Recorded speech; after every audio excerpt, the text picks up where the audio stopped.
I am the first person in the entire world to go from bronze to masters using every legend in Apex. And I did this for 2 reasons. Number 1, I hate myself. And number 2, I am tired of hearing people say that there are no bad legends. Oh well, Scrappy, every legend is good. All you have to do is know how to play them properly. This is incorrect. Every legend has their own intrinsic value, and that value can help dictate the overall quality of your games while solo queuing. And this is important to understand because the first step to improving in Apex is picking a legend that perfectly suits your gameplay, and also playing a legend that provides the most value for both you and your teammates. And I get it, solo queuing is insanely difficult, but there are legends that can make your life a lot easier or a lot more difficult, and that's what I wish to focus on. Now that I've completed this mission, I am now the only person that has played Apex that has gotten masters with every legend, and so now I can accurately rate every legend from worst to best, specifically for solo queuing. And mind you, I have not played any other legend besides Pathfinder, Loba, and Wraith. This means that I have no emotional attachment to any of the legends. I solemnly swear to tell the truth,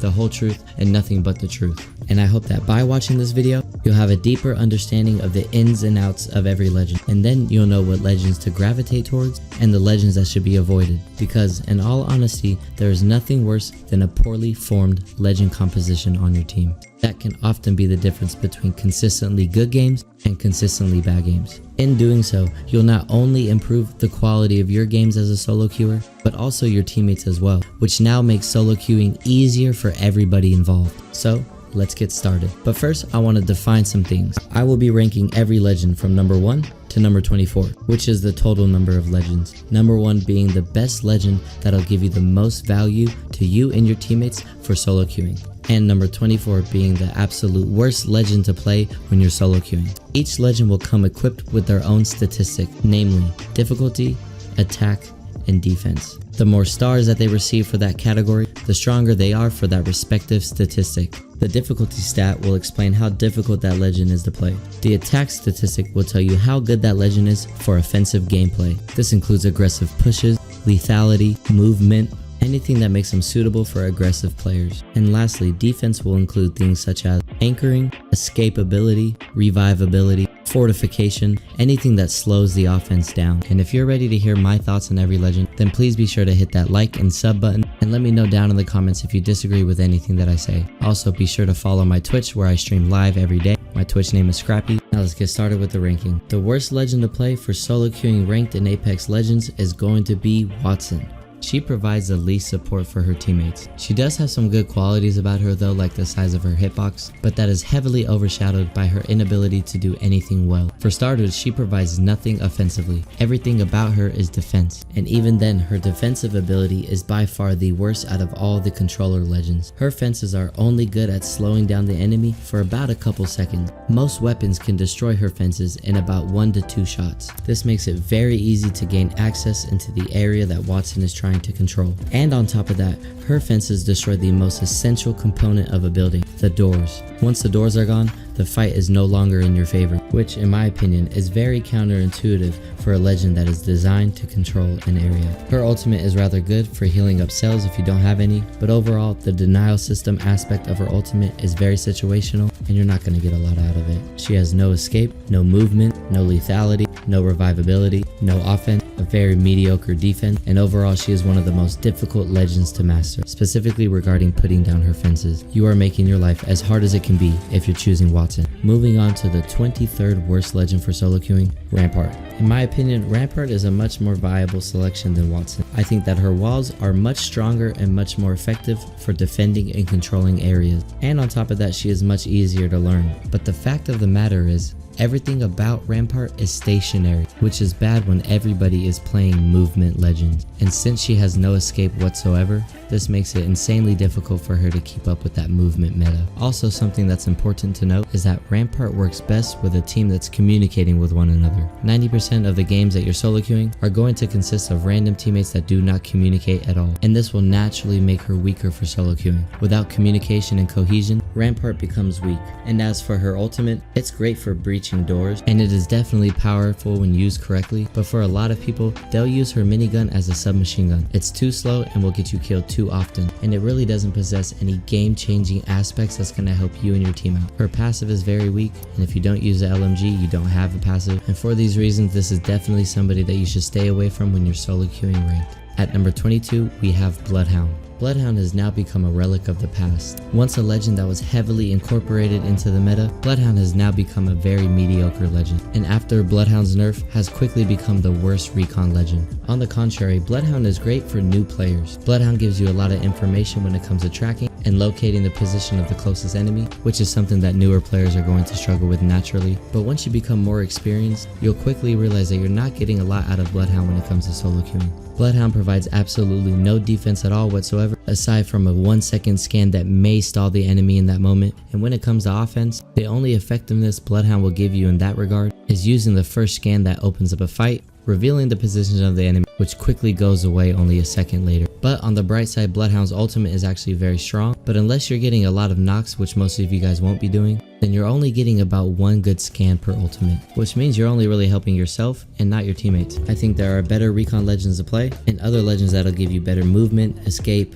lethality, revivability, etc. The things that truly make a legend good for solo queuing. At number 21, surprisingly, we have Valkyrie. Valkyrie was the biggest flop for me in my Bronze and Master series. At one point in time, everybody was using Valkyrie, and I thought for an aggressive player like myself, she would still be good. Boy was I wrong. They nerfed her into the ground hard, which in all honesty, they needed to do. She was that strong. You move so damn slow with her jet snap, it makes it very easy for you to be shot out of the sky. Her tactical is one of the worst in the game. You can't use it effectively within buildings, and outside of buildings, it's very easy to avoid.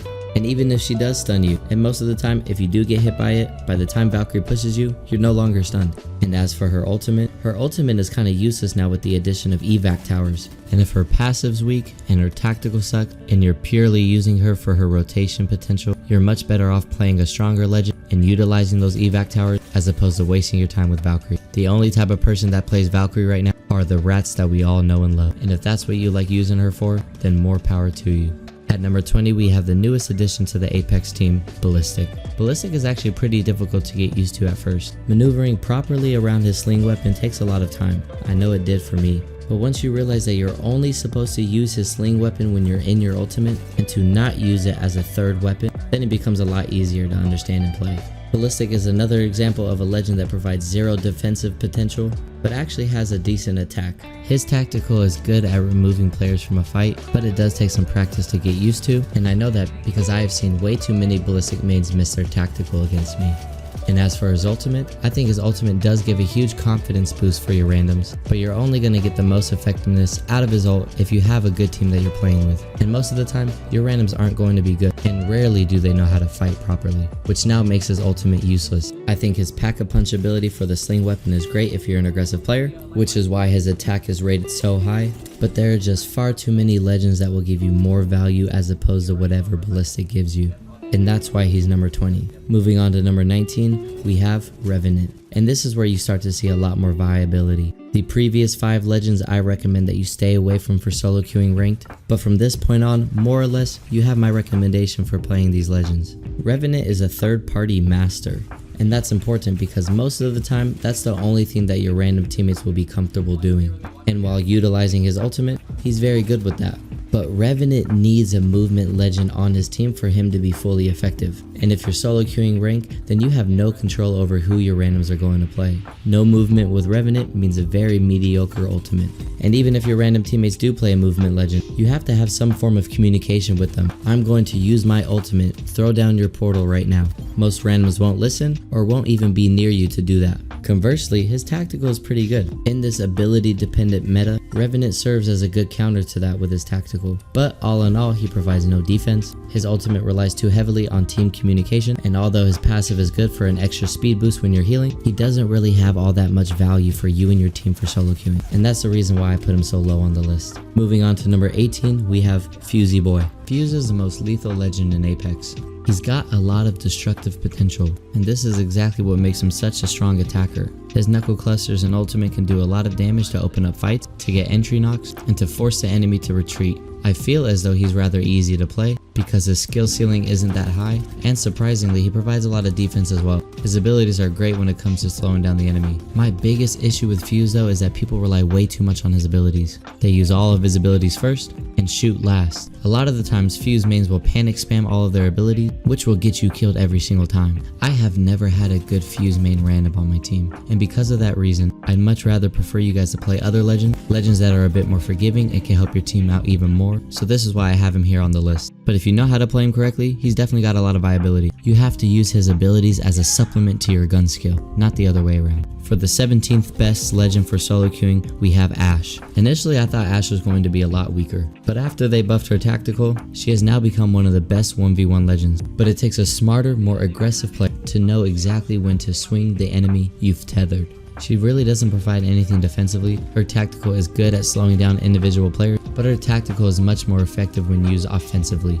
And flat out, her portal sucks. I did not like how inconsistent it was for me.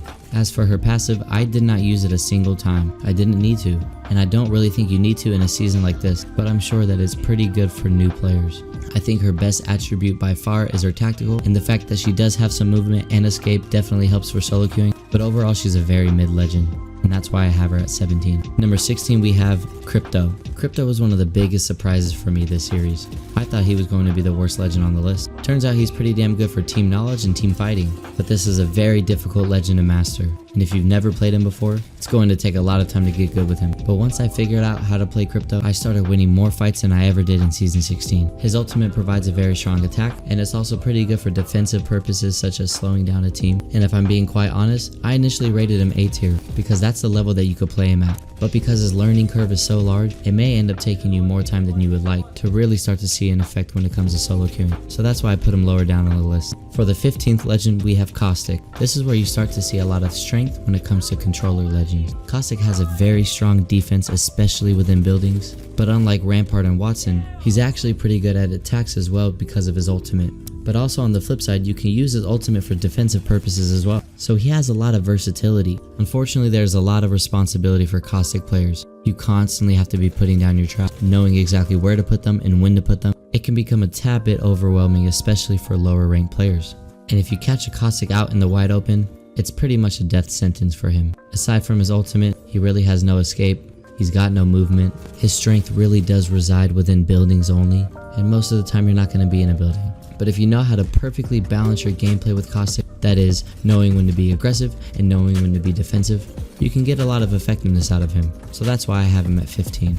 Now maybe this comes as a surprise for a lot of you guys, but at number 14 we have Seer. I played Seer in this series before his nerf. He was an S tier legend, a legend that got nerfed 3 different times and still was the strongest legend in Apex. Nothing beat 30 seconds of constant pings in his ultimate. His tactical was able to stop revives and cancel heals, and on top of that it showed your health and scanned you for 8 seconds, and his heartbeat sensor allowed him to find enemies within 75 meters. He was truly a wall hack legend, and nothing beats wall hacks, and all of that information he gets from those wall hacks was extremely beneficial for your random teammates that may struggle when it comes to that aspect of Apex. But now they kind of gotten rid of all of that, and now he kind of works similarly to Ashe, queuing an enemy to stun them and then swinging them immediately afterwards. This now makes Seer one of the best 1v1 legends in the game, but now that his passive has been nerfed into the ground, and although his tactical is very strong, it's still weaker than his previous tactical. And for lower skill randoms that you might play with, his ultimate is kind of hard to figure out where the enemy's footsteps are coming from. He has no movement, and he has no escape. He is now weaker for defense but a lot stronger for attacks. If you choose to play Seer, he's definitely not weak and he's still pretty viable, but I would argue that there are a lot better legends for you to play, especially if you're solo queuing. At number 13 we have Lifeline, the weakest of the support class, and that's simply because she has no shield or anything when she revives, which means it's very easy to thirst those knocked enemies. But the fact that she could revive 2 enemies at once, throw down a drone to heal you up while you're popping a battery, so in about 5 seconds you're in full health, this means that Lifeline really is able to pick up the tempo for her and her teammates. With her revive and reset potential, you're able to get back into that fight or escape the situation more quickly and more safely. Her ultimate is the best it's ever been. It's good for giving you things like shield battery, armor upgrades, attachments, but the cooldown really is way too long. But the fact that she's a support legend, which means that she can now craft banners, and now anybody on that team, as long as they're playing with a support legend, can also craft banners whether they're alive or dead. This is great for extending life getting into those higher placements, which means more RP gained and higher ranks achieved. There is no better passive for solo queuers than the support passive. And so for that reason, there is no way that you could say that any of the support legends are lower than a B tier rating. That's why I have her at number 13. Similarly, at number 12, we have Mirage. I think that when it comes to revivability, Mirage is better than Lifeline, and arguably almost better than Gibby. With Mirage's new revive buffs, the fact that you can be invisible when you revive your teammates, and after you revive them, both you and your teammates are now both invisible for 3 seconds, which makes it very difficult for the enemy to spot you guys, and it gives you a lot of time to rotate away from that fight to find a place and heal. And if you throw a gold bag on Mirage, making sure to use his ultimate right before you revive a teammate, that's a guaranteed reset in almost any situation. His decoys are great for recon purposes, and that extra information is beneficial for you and your teammates, but that's all that those decoys are really good for. And just like Lifeline, Mirage is now a support character, which means he can craft banners and so can anybody else on that team, which is the best ability for solo queuers out there, and that's why I have him at number 12. And for number 11, it looks like we got a three-peat going on. We've got Gibraltar. Back-to-back-to-back support legends. Lifeline didn't really have any attack at all. Mirage was semi-decent for both attack and defense, but Gibraltar is rather strong for everything. But he's a little bit more complex to play than the other two previous support legends that I just mentioned. And that's something to take note of, because a wasteful Gibby is going to screw your team over. Regardless, his ultimate is perfect for those attacks that I was talking about, pushing enemy teams off of height, zoning, but it's also really good for defensive purposes as well. Same with his bubble, which allows him such a strong revive and reset potential. And of course, on top of all of that, he can craft banners too. Did I forget to mention he has a gun shield that takes 50 damage? Did I also forget to mention he has fortified, which means he takes 15% less damage, which also means that he does not get slowed down by bullets? He's a force to be reckoned with. But because he's a little too complex and he really doesn't have any movement, which in my opinion is the most important thing for solo queuers, I had to place him just outside of the top 10. Now we're entering the top 10 best legends for solo queuing Apex Legends ranked. At number 10, we have Vantage. Vantage is a pretty simple legend to understand, and what I love about her most, aside from her movement of course, is her sniper ultimate. I never use snipers, but they are insanely effective. I just never like wasting a weapon slot on a sniper. Vantage solves that issue with a very powerful sniper, which allows you the ability to use whatever two other guns you like, primarily close range weapons. Her passive also lets you know the number of players on that team, what legends they're playing, and what type of armor they have. That is crucial information for your random teammates who often don't do enough recon themselves to figure that stuff out. But the best thing for solo queuers simply is movement, and that's something Vantage is very good with. Her tactical can get you pretty far horizontally, but it's a lot better for vertical pushes and escapes as well. And because she's a great anchor legend, and she's also a legend that you can use aggressively because of her movement, and she's really not that difficult to understand, that's why I rated her at number 10. But do not be that Vantage player that sits behind the fight every time trying to be the next Chris Kyle. That is not how she is meant to be played, and that's why so many people look down on her. She is a strong legend, believe me when I say it, go see for yourself. At number 9, we have Wraith. Might be surprising for a lot of you guys to hear that she is number 9, and to be honest, I could have probably put her a little lower, but in the right hands, a good Wraith is very important for their team. On the contrary, Wraith is probably the most complex legend for lower skill players and solo queuers to understand, so that's why I had to drop her down the ranks a little bit. I am tired of seeing Wraith mains that have no clue how to play her on my team, and I'd much rather prefer you guys to play somebody that's a little bit more forgiving, not nearly as complex, and a lot more rewarding. Wraith is an entry frag type of legend. That means a legend that provides you the ability to initiate a fight, be the first person to get a knock, and to stay alive using her tactical. But it's hard to get down the timing of her tactical. Most people will fail. It's hard to figure out when exactly you should use it for rotations, and it's difficult to learn all the different types of ways that you can utilize her portal, aside from just running away. And her passive is pretty garbage. If you are a Wraith main right now, I would recommend to play one of the top 5 legends in this video, and to stop throwing your teammates games. You guys be dying way too often for a legend that should be the last one to die. Moving on. At number 8, we have my personal favorite of the entire series, Mad Maggie. In an aggressive player's hand, Maggie becomes one of the most destructive and disruptive legends in the game. She is great for countering anchors, aggressive pushes, winning 1v1s, slowing down the enemy. She is insanely strong in the right person's hands. But if you're a little bit more passive in your gameplay, then she's not going to be for you. And there are too many passive players that use her, and she doesn't provide enough potential for that type of gameplay, and that's why she's looked at as weak. But she is one of the only legends that does it all. She is the trifecta of movement, recon, and and lethality. She has a lot of movement and escape potential with her ultimate. Every single time she shoots somebody with one bullet, any bullet, it scans them for 1 second. And of course with her ultimate and her drill, she becomes very lethal. And that's why I have her at number 8. Moving on to number 7, we got the crackhead himself, Octane. Octane is very easy to understand how to play. He also provides no defensive ability at all, except for repositioning his knock teammates using his ultimate, which gives him some sort of revive ability. But his effectiveness for solo queuing purely relies on his tactical, which makes him insanely good at preserving his life, getting out of situations that may end up getting you and your team killed. And with all of that speed he possesses, he becomes one of the best legends for fighting mechanics, closing the gaps, swinging an isolated enemy, pushing somebody that's very weak. If you are an aggressive type of player, you can get a lot from his tactical alone. For a lot of lower skill players, he's just simply too much to handle. And his jump pad is also great for rotations as well, and also getting your entire team out of a sticky situation. But people look at Octane as weak simply because all they do is steal your loot, stim into a team and die, jump pad in the air and get killed. But if you don't play him like an absolute bonehead, you'll quickly realize why he is so good for solo queuing. At number 6, just outside of the top 5, we have Bangalore. I think that Bangalore is one of the strongest legends in the game. With her smokes and her ultimate, she becomes very strong for attacks and defense. And because of her double time passive, she has to be looked at as a movement character as well.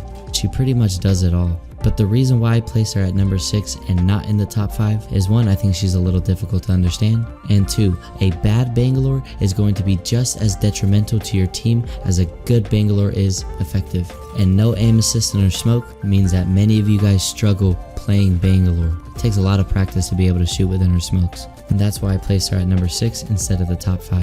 If you've made it this far into the video, I appreciate you guys. I hope you're learning a lot. We now are creeping into the top 5. Every legend within the top 5 is S tier in my opinion. So let's get started. At number 5, we have Catalyst. She is the best controller legend by far. She is extremely forgiving. She is the hardest legend to attack when inside of a building. But unlike the other controller legends, she is very viable in the wide open space using her ultimate.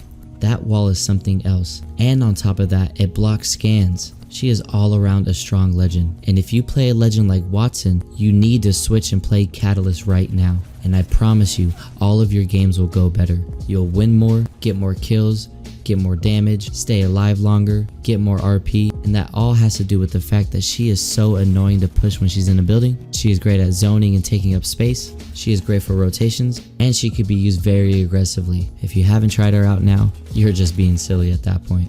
At number 4, we have Castle, the strongest revive legend in Apex. Castle has fortification, which means he takes 15% less damage. He can revive while moving, while also utilizing your knockdown shield for cover. He has a mobile shield as a tactical that is great for defense and offense. He has an ultimate that kind of makes him a movement legend, which of course puts down another layer of defense, his 180-degree wall, which also stuns you by the way if you get too close. And on top of that, he can craft banners. Because he carries so much responsibility for the team, it makes him a little bit more complex to play, but with all of the abilities that he has, it's very easy to be successful with him. He literally does it all, and that's why I have him at number 4. Now, down to the top 3. The third best legend for solo queue in Apex Legends is Horizon. Horizon is one of the most annoying and disruptive legends in the game. She is so good for consistent taking of high ground, which is important because most of your teammates won't play movement legends, and high ground oftentimes is the difference maker in a fight. She has a really strong attack with her ultimate and tactical, paired with a cluster of grenades, and she's also kind of good for defense for blocking up doors with her tactical or her ultimate, which of course slows the enemy down. She's arguably the best legend for 1v1, 1v2, and 1v3s, and her moon boots are one of the best, if not the best, passives in the game. Her Q is so good for resets, which makes her insanely difficult to kill, and she is also great for repositioning your knock teammates. There is so much that Horizon has to offer, and although I'd like to see her nerfed because I'm tired of her Horizon meta since Season 7, you might as well try her out if you're playing one of the weaker legends, because at the end of the day, all that matters to me is your improvement. And if you're playing Bloodhound over Horizon, you're tripping. Moving on to the second best solo queue legend in Apex, we have Pathfinder. I will admit Pathfinder's grapple is kind of difficult to master, but he has so much versatility and adaptability. I have to put him at number 2. He can pretty much fit any role on the team. You can play him to support your teammates, you can play him to IGL your teammates, or you can play him to frag out, which in my opinion, I think that's where he's most effective. And with all of the new buffs that he's received, I believe this is the best Pathfinder that we've ever seen. Maybe even better than the Season 2 Pathy, who had like a 10-second cooldown on his grapple. The thing that matters most currently right now for solo queuing is movement, and Pathfinder's arguably the best legend for that. Movement can help change the dynamic of a fight, but more importantly, we have to assume that our randoms are going to throw our games, as they usually do, right? So what legend can I play that can get me out of those situations when my teammates inevitably go down? That's why movement's so important for solo queuing, and that's why Pathfinder is number 2. And lastly, the best legend for solo queuing Apex Legends ranked is going to be, drumroll please, Loba. Loba is highly effective for several reasons. Number 1, your teammates are going to die a lot, so you need a legend that has movement. Loba has that, and is very good for creating horizontal separation between you and the enemy. She can bracelet over entire building, through windows, onto high ground. It's very versatile. 2, your teammates are going to be reluctant to fight, which means you have no loot. Loba solves that issue with her ultimate, and equips you for whatever you need without having to take fights. Number 3, piggybacking off of number 2, because your teammates are so reluctant to fight, they usually die a lot as a result. And because Loba is a support legend, she has the potential to get them back into the game. But unlike any other support legend, she has movement that can get her out of that fight, similar to a Pathfinder, which helps you escape more efficiently, and then you can run to the nearest crafter and get your teammates back in the game. And that's so important for solo queuing because that means you don't have to risk your life trying to obtain your teammates' banners. And with all of that movement and loot potential, she becomes such an amazing legend for placing high in every game of ranked. It will take you some time to get used to the timing of her bracelet and creativity as well, and that right there is what really separates good Lobas and bad Lobas. But overall, she's a very easy legend to understand. I guarantee that if you play Loba right now, you will average more damage because you can never run out of ammo. You will get more kills because her movement is so good at opening up new angles on the enemy team and breaking enemy lines. You will place higher and gain more RP because of her ability to craft banners. And in doing so, you could reach higher ranks such as Masters and Predator, even outside of Season 17, when they inevitably change the rank system next season. And who knows, it may be a little harder next season, kinda like it was in Season 13. But if you play one of these top 5 legends, you should have zero problems adapting to any rank system from here on out. But your legend choice is just the first step to improving. Be on the lookout for a series of other tip videos that I'll be making. It'll all be a part of a playlist known as Apex University. And don't forget to smash that like and sub button. And leave me a comment and let me know your thoughts on the video. I hope you guys enjoyed, and I'll see you guys next time. Peace out. Bam, bam, bam, bam, bam. Bam, bam, bam, bam, bam, bam, bam, bam, bam, bam, bam, bam. Bam, bam, bam, bam, bam, bam, bam, bam, bam, bam, bam. Bam, bam, bam, bam, bam, bam, bam, bam, bam.